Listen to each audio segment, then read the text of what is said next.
Hi friends, అందరికీ నమస్కారం. నేను కొన్ని వీడియోస్ చూస్తున్నాను.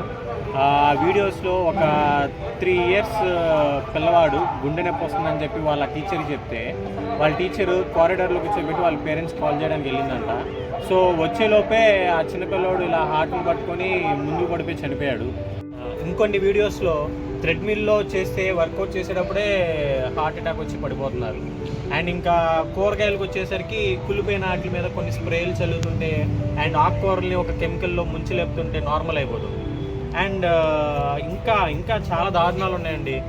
అండ్ ఈ రెండు ఇంటర్లింక్ చేసుకుంటే ఈ కెమికల్స్ బాగా వ్యవసాయంలో కొట్టి ఈ మనం వచ్చే కూరగాయలు కానీ ఈ వెజిటేబుల్స్ కానీ తినడం వల్ల ఈ హార్ట్ అటాక్స్ కానీ ఈ పుట్టడంతోనే మనం చాలా వరకు డయాబెటీస్తో పుడుతున్నారండి. అండ్ చిన్నపిల్లలకి ఏంటండి కొత్త కొత్త జబ్బులన్నీ వస్తున్నాయి. సో మనం తినే ఆహారం గురించి అందరూ తెలుసుకోవాలి. అది ఐటీ జాబ్ చేయని లేకపోతే లాయర్ కానీ ఎవరైనా సరే మనం తినే ఆహారం గురించి, అందులో అసలు ఆహారాన్ని ఎలా పండిస్తున్నారు, లేకపోతే అవి అందులో విటమిన్స్ ఏమున్నాయి, ఏం ప్రోటీన్స్ ఉన్నాయి, ఎంత కంటెంట్ కార్బోహైడ్రేట్స్ ఉన్నాయి, అవన్నీ మనం ఖచ్చితంగా తెలుసుకొని మనం తినాలి. ఏ ప్రొఫెషన్ అయినా సరే మనం తినే ఆహారం గురించి ఖచ్చితంగా తెలుసుకోవాలండి. ఎందుకంటే ఈ ఆహారమే డిసైడ్ చేస్తుంది భూమి మీద మనం ఎన్ని రోజులు ఉంటాము అనేది. అంత పవర్ ఉంది ఆహారానికి. ఈ ఆహారాన్ని పరబ్రహ్మ స్వరూపంగా కూడా భావించేవారు ఇదివరకు. ఇప్పుడు అసలు ఆహారాన్ని పట్టించుకోవట్లేదు. ఈ బిజీ లైఫ్లో ఏం తింటున్నాము, ఎలా తింటున్నాం, అసలు తినేటప్పుడు మనం దాని మీద ధ్యాస పెట్టి తింటున్నాం, ఫోన్లు లేకపోతే టీవీ చూస్తూ తింటున్నాం. పోతే మనం చూసిన వీడియోస్లో లాగా ఫేస్ చేయాల్సి వస్తుంది. అది ఎక్కడో జరుగుతుంది కదా, మనకి జరగట్లేదు అని అనుకుంటాం, కానీ అది మన దాకా వచ్చేసరికి చాలా బాధగా ఉంటుంది. అది బాధగా ఉంటుంది, చాలా మనం తట్టుకోలేము. అది మన ఇంటి దాకా వస్తే అది మనం రియాక్ట్ అయినా సరే వేస్ట్ అండి. అది నాకు కూడా మా నాన్న దాకా వచ్చేదాకా నాకు తెలియలేదు ఈ ఆహారం గురించి. అసలు ఎంత ఉందా, ఇన్ని కెమికల్స్ వాడుతున్నారా, దానివల్లే ఇంట్లో పేరెంట్స్కి కానీ చిన్నపిల్లలకి కానీ అలా సఫర్ అవుతున్నారా అని. సో మనం ఖచ్చితంగా ఈ ఆహారం గురించి తెలుసుకొని మన దాకా రాకుండా చూసుకోవాలి. నుండి నేను ఫుడ్ గురించి చాలా తెలుసుకుంటున్నాను, రీసెర్చ్ చేస్తున్నాను. ఎక్కడ ఈ ఫార్మర్స్ మీట్ ఉన్నా సరే వెళ్ళి అటెండ్ అవుతున్నానండి. ఎందుకంటే వాళ్ళు ఎలా పండిస్తున్నారు, ఎలా పండిస్తే మంచిది, ఆ పండించిన ఫుడ్ ఎలా మనం తీసుకోవాలి అన్నీ గురించి తెలుసుకుంటున్నాను. అండ్ ఆ ఇన్ఫర్మేషన్ కానీ ఆ నాలెడ్జ్ కానీ నా దాకే పెట్టుకుంటే నా వరకు, నా కుటుంబం వరకు ఉపయోగపడుతుంది. అలా కాకుండా అందరికీ చెప్పాలనే ఉద్దేశంతో నేను వీడియోస్ చేస్తున్నాను. సో ఈ వీడియోస్ని ఖచ్చితంగా మీరు ప్రేమించే వాళ్ళకి, మిమ్మల్ని ప్రేమించే వాళ్ళకి ఖచ్చితంగా షేర్ చేయండి. అండ్ సబ్స్క్రైబ్ అయితే చేసుకుంటే నేను చేసే ప్రతి వీడియో మీకు వస్తుంది. నేను తెలుసుకున్న నాలెడ్జ్ అంతా మీకు కూడా షేర్ చేసినట్టు నాకు సాటిస్ఫైడ్గా ఉంటుంది. సో ఖచ్చితంగా సబ్స్క్రైబ్ అయితే చేసుకోండి. ఇలా ఫుడ్ గురించి తెలుసుకునే ప్రాసెస్లో నేను మన సుభాష్ పాలేకర్ గురించి తెలుసుకున్నానండి. ఆయన పద్మశ్రీ అవార్డు కూడా వచ్చింది. ఆయన మహారాష్ట్ర ఆయన కొన్ని ఇయర్స్గా రీసెర్చ్ చేసి ఒక ఇండస్ట్రీని, అంటే అగ్రికల్చర్ ఇండస్ట్రీ డైరెక్షన్ మార్చిన వ్యక్తి అండి ఆయన. అంత కష్టపడి ఒక ఏంటిదంటే కెమికల్సే యూజ్ చేయకుండా జీవామృతం లాంటివి చాలానే కనుక్కొని ఇలాగ వ్యవసాయానికి వాడితే ఏది మంచిది, ఎలా చేయాలి అనేది మొత్తం ఆయన చేశారండి. ఆయన తిరుపతిలో ఒక మీటింగ్ పెట్టారండి. ఆ మీటింగ్కి నేను కూడా అటెండ్ అయ్యాను. సో ఆ మీటింగ్లో చాలా ఇన్పుట్స్ వచ్చినాయి. ఈ ఆర్గానిక్ ఫార్మింగ్ కానీ ఈ న్యాచురల్ ఫార్మింగ్ డిఫరెన్స్ చెప్పారు. ఈ ఆర్గానిక్ ఫార్మింగ్ని మొత్తం బ్యాన్ చేసామని చెప్తున్నారు. అసలు ఆర్గానిక్ ఫార్మింగ్ కానీ ఈ గో ఆధారిత ఫార్మింగ్ కానీ అండ్ ఈ కెమికల్ ఫార్మింగ్ కానీ ఈ టైప్ ఫార్మింగ్ అన్నీ మనకి గ్రీన్ హౌస్ గ్యాసెస్ అనేది రిలీజ్ చేస్తాయి. అండ్ ఇంకా దాని నుంచి వచ్చే చాలా చాలా చెడు రీజన్స్ చాలా ఉన్నాయి. సో దాని నుంచి చాలా డేంజరే జరుగుతుంది కానీ మంచి జరగదు. సో ఈయన కొన్ని కనిపెట్టారు కదండి, ఆయన కనిపెట్టిన ఇవి యూజ్ చేసి దాని ప్రకారం వెళ్తే మనకి అన్ని వాతావరణం ప్రకారం కానీ లేకపోతే భూమికి మంచి జరగడం కానీ జరుగుతుంది అని. అండ్ ఇంకో నాకు ఐ ఓపెనింగ్ విషయం ఏంటంటే ఈ గ్రీన్ రెవల్యూషన్ అనేది మనం ఎప్పుడైతే గవర్నమెంట్ తీసుకొచ్చిందండి అప్పట్లో, అసలు గ్రీన్ రెవల్యూషన్ రావాల్సిన అవసరం లేదు. ఎందుకంటే అప్పుడు దాకా మనకి వ్యవసాయం చేసుకునే వాళ్ళకి మంచి దిగుబడే వస్తుంది. నాటు విత్తనాలతో వ్యవసాయం చేశారు 1950s 1940s. ఆ టైంలో చాలా మంచి దిగుబడి వచ్చేది. అసలు వాతావరణం అంతే క్లీన్గా ఉండేది. కానీ ఎప్పుడైతే ఈ గ్రీన్ రెవల్యూషన్ అనేది తీసుకొచ్చి ఈ విత్తనంలో ఎప్పుడైతే జన్యు మార్పిడి చేశారో, మార్పిడి చేసి రైతులందరికీ మీకు ఇంకా ఎక్కువ దిగుబడి వస్తుంది తీసుకొని వాడండి అని చెప్పి ఇవ్వడం స్టార్ట్ చేశారంట. సో ఎప్పుడైతే వీళ్ళు సరే గవర్నమెంట్ ఇస్తుంది కదా అని చెప్పి వాడుతున్నారు, దాని నుంచి ఎక్కువ పురుగులు వస్తున్నాయి. ఆ జన్యు మార్పిడి వల్ల ఎక్కువ పురుగులను అట్రాక్ట్ అవుతున్నాయి. ఆ పురుగులు రావడం వల్ల పురుగుల మందు, సో సీడ్స్ బయట నుంచే కొంటున్నాం, పురుగుల మందు బయట నుంచే కొంటున్నాం. మనం అమ్మేది తక్కువ ఉంటుంది, మనకి కొనేది ఎక్కువ ఉంటుంది. సో రైతుకి నష్టమే జరుగుతుంది కానీ లాభం జరగట్లేదు. ఇదివరకు బయట నుంచి కొనేది లేదు, విత్తనాలన్నీ మనవే, ఈ నాటు విత్తనాలన్నీ మనమే పండించుకొని ఆ ఉన్నాటిలో హాఫ్ పక్కన పెట్టుకొని వాడుకునే వాళ్ళం విత్తనాలలాగా.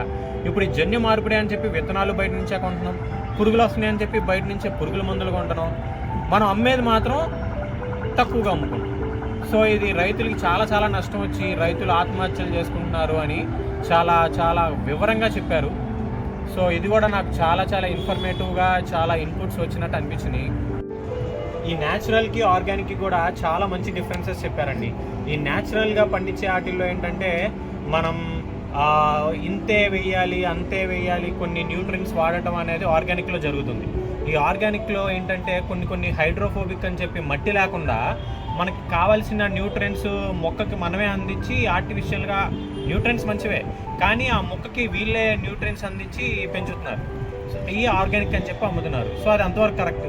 అంటే మనం ఫుడ్ తినకుండా ట్యాబ్లెట్స్ వేసుకొని, ట్యాబ్లెట్స్ మంచివే కదా మరి, ట్యాబ్లెట్స్ వేసుకొని ఎన్ని రోజులు బతుకుతుంది చెప్పండి. సో అలానే మొక్కల్ని పెంచుతున్నారు. మనం న్యాచురల్గా తినే ఆహారం నుంచి వచ్చే కార్బోహైడ్రేట్స్ కానీ ప్రోటీన్స్ కానీ మంచిదా, లేకపోతే ట్యాబ్లెట్స్ వేసుకునే కార్బోహైడ్రేట్స్ కానీ ప్రోటీన్స్ కానీ మంచిదా? మనం ఫుడ్ తింటేనే వచ్చే మనకి బలవంగా కార్బోహైడ్రేట్స్ కానీ ప్రోటీన్స్ కానీ వస్తే మంచిది. సో అలానే ఆర్గానిక్ కూడా చేసేవంటే ఆర్టిఫిషియల్గా అన్ని న్యూట్రియంట్స్ ఇస్తున్నారు. అండ్ ఈ న్యాచురల్గా ఏంటంటే డైరెక్ట్గా మట్టిలో వస్తుంది. మట్టిలో మనమే ఈ మైక్రోబ్స్ని మంచి చేసే మైక్రో ఆర్గానిజమ్స్ని పెంచి దానికి కావాల్సిన ఎర్త్వామ్స్ని అన్ని పైకి తెప్పించి అదంతా అలా చేస్తారు. కానీ ఆర్గానిక్లో అలా చేయట్లేదంట. ఆర్గానిక్ అంతా ఏంటంటే అంత ఆర్టిఫిషియల్గా అయిపోయింది ఆర్గానిక్. సో ఆర్గానిక్ కూడా తింటే క్యాన్సర్ లాంటివి కూడా వస్తున్నాయంట. సో పాలేకర్ గారు చెప్పేది ఏంటంటే ఆర్గానిక్ గో ఆధారిత కూడా మంచిది కాదంట. ఈ గో ఆధారిత ఫార్మింగ్లో ఏంటంటే ఈ పేడ అనేది ఎక్కువ మోతాదులో యూజ్ చేయడం వల్ల గ్రీన్ హౌస్ గ్యాసెస్ అనేవి రిలీజ్ అవుతున్నాయి అంట. అండ్ ఈ పైగా ఇప్పుడు మనకి ఓజోన్ లేయర్ కూడా మనకి డ్యామేజ్ అయింది. సో డైరెక్ట్ ఈ అల్ట్రావైలెట్ రేస్ పేడ మీద పడడం వల్ల దాని నుంచి వచ్చే తీవ్రమైన గ్యాసెస్ మామూలు పొల్యూషన్ కంటే వ్యవసాయం నుంచి ఎక్కువ ఉత్పత్తి అవుతుందంట. సో గో ఆధారిత ఫార్మింగ్ కూడా బ్యాన్ చేసేయమన్నారు. ఈ ఆర్గానిక్ ఫార్మింగ్ కూడా అసలు చేయొద్దు అంటున్నారు. న్యాచురల్ ఫార్మింగే మంచిది అని ఈయన ఒక పద్ధతి కనిపెట్టి ఆ పద్ధతిని WHO వరల్డ్ హెల్త్ ఆర్గనైజేషన్కి చెప్తే అది కూడా అప్రూవ్ చేసిందంట. ఈ వరల్డ్ మొత్తం ఇది యూజ్ చేస్తే చాలా మంచి జరిగిద్ది అని. అండ్ అప్పట్లో గవర్నమెంట్కి కూడా చెప్తే గవర్నమెంట్ కూడా అప్రూవ్ చేసిందంటండి. ఇప్పుడు మన మోడీ గారు కూడా ఈ న్యాచురల్ ఫార్మింగ్ అనే వర్డ్ యూజ్ చేయకుండా శ్రీ సుభాష్ పాలేకర్ కృషి అనే ఫార్మింగ్ని ప్రమోట్ చేస్తున్నారు. ఆ వర్డ్ని యూజ్ చేసే ప్రమోట్ చేస్తున్నారు. అంటే ఈయన ఇంపాక్ట్ ఎంత తీసుకొచ్చారో చూడండి. సో ఈయన ఎంత రీసెర్చ్ చేసి రెవల్యూషన్ తీసుకొచ్చారు ఈ వ్యవసాయానికి. సో ఈయన చెప్పింది అది. అలాంటి మంచి ఇన్ఫర్మేషన్ చాలానే చెప్పారు. సో ఈ మంత్ ఎండ్, ఈ ఫిబ్రవరి ఎండ్న ఆయన ఫామ్ విజిట్కి అందరినీ ఇన్వైట్ చేశారండి. ఈ ఆంధ్ర తెలంగాణ నుండి దాదాపుగా ఒక 400 మెంబర్స్ వెళ్తున్నాం న్యాచురల్ ఫార్మింగ్కి ఇంట్రెస్ట్ ఉన్నవాళ్ళు అండ్ చేసేవాళ్ళు అందరం కలిసి. అండ్ ఇవి ఇండియా మొత్తం కలిపి నాకు తెలిసి 800 మెంబర్స్, 800 to 900 మెంబర్స్ ఆయన ఫామ్ విజిట్కి ఈ మంత్ ఎండ్ వెళ్తున్నాం. అండ్ మార్చ్ 1st, 2nd కూడా ఆయన నాసిక్ అండ్ ఈ షిరిడీలో ఉన్న ఫార్మ్స్కి చూపించి ఎక్స్ప్లెయిన్ చేస్తారు. సో అవి కూడా నేను వీడియో తీసి ఇంకా వివరంగా ఎక్స్ప్లెయిన్ చేస్తాను. సో అలాంటి గొప్ప వాళ్ళందరినీ కలిసి ఈ ఫుడ్ గురించి నేను చాలా తెలుసుకుంటున్నానండి. తక్కువ అండి. ఏమేమి పాయింట్స్ అంటే ముఖ్యంగా ఇంటి పైన అందరూ మిద్దె తోటలాగా పెంచుకొని ఈ టమాటాలు కానీ చిన్న కూరగాయలు అన్నీ పండించలేము, కానీ సాధ్యమైనంత వరకు అబోవ్ 70% వరకు మనమే పండించుకోవచ్చు. బయట కెమికల్ ఫుడ్ తినడం కంటే మన వరకు మనం పండించుకోవచ్చు. అండ్ మిగతా 30-20% మీ ఊర్లో ఉన్న రైతు దగ్గరే కొనండి. మీరు ఫైండ్ అవుట్ చేయండి. మీ ఊర్లో న్యాచురల్గా పండించే ఫార్మర్స్ని కనుక్కొని ఆయన నెంబర్ లేకపోతే నాకు వాట్సాప్ చేయండి, నేనే పంపిస్తాను. నేను ఎందుకంటే 300-400 మెంబర్స్ రైతులతో నేను కలిసి మేమందరం డిస్కస్ కూడా చేసుకుంటున్నాం. సో నాకు దాదాపు అన్ని ఊర్లో ఉన్న ఫార్మర్స్ ఐడియా ఉంది. మీ ఊరు పేరు చెప్తే నేను మీ ఊర్లో ఉండే ఫార్మర్ నేమ్ అండ్ నెంబర్ పంపిస్తాను. సో మిద్దె తోట అయితే ఖచ్చితంగా అందరూ చేయండి. మీ ఊర్లో ఉన్న రైతు దగ్గరికి వెళ్ళి ఖచ్చితంగా కొనండి. అండ్ ఇంకా ఇలాంటి విషయాలు మీలో ఇంకెవరికైనా ఎక్స్ట్రా ఇన్ఫర్మేషన్ తెలిసినా లేకపోతే మీరు ఎవరైనా ఇంట్రెస్ట్ ఉన్నా కింద కామెంట్ చేయండి. మనం ఖచ్చితంగా డిస్కస్ చేద్దాం. ఇలాంటివి ఇంకా చాలా మనం క్రియేట్ చేయాలి. అవేర్నెస్ వీడియోస్ అనేది ఖచ్చితంగా ఉండాలి. ఈ ఫుడ్ గురించి ప్రాణాలు పోతున్నాయండి. ఈ ఫుడ్ మనం చాలా చాలా ఇంపార్టెన్స్ తీసుకోవాలి, ఖచ్చితంగా చేయాలి అని చెప్పి న్యాచురల్ ఫార్మింగ్ అనేది నేను ఒక ఫార్మర్తో కొలాబరేట్ అయ్యి విజయవాడలో చేస్తున్నాను. విజయవాడలో వరకు నేను ఇద్దాం అండ్ వేరే ఊర్లలో కూడా వాళ్ళ ఫార్మర్స్ అందరినీ నేను అవేర్నెస్ క్రియేట్ చేసి కెమికల్స్ నుండి ఈ న్యాచురల్గా మార్చడానికి ట్రై చేస్తున్నానండి. సో అందరూ నాకు సపోర్ట్ చేయండి. అందరూ నా వీడియోస్ అన్నీ ఇంకా మంచి మంచి వీడియోస్ నేను పెడతాను. సబ్స్క్రైబ్ చేసుకోండి అండ్ మీ ప్రేమించే వ్యక్తులకి ఖచ్చితంగా షేర్ చేయండి. ఇది చాలా ఉపయోగపడుతుంది. ఇలాంటి వీడియోస్ లైక్ చేయండి, షేర్ చేసుకోండి మీ ప్రేమించే వాళ్ళకి అండ్ సబ్స్క్రైబ్ చేసుకోండి. నేను చేసే ప్రతి వీడియో మీకు వస్తుంది. నేను ఏ వీడియో చేసినా సరే మన ఆరోగ్యం గురించి, మన పిల్లల భవిష్యత్తు అంటే వాళ్ళు ఆరోగ్యంగా పెరగాలి, ఏ టైం తింటే ఫుడ్ మంచిది, ఎలా ఫుడ్ తినాలి, ఏ ఫుడ్ ఎక్కడ దొరికిద్ది అనే కంప్లీట్ ఇన్ఫర్మేషన్ నేను చాలా చాలా రీసెర్చ్ చేస్తున్నాను నా కోసం, నా ఫ్యామిలీ కోసం. అండ్ ఈ వీడియోస్ ద్వారా మీకు కూడా ఈ నాలెడ్జ్ వస్తుంది. సో అందరూ ఖచ్చితంగా సబ్స్క్రైబ్ చేసుకోండి. Yeah.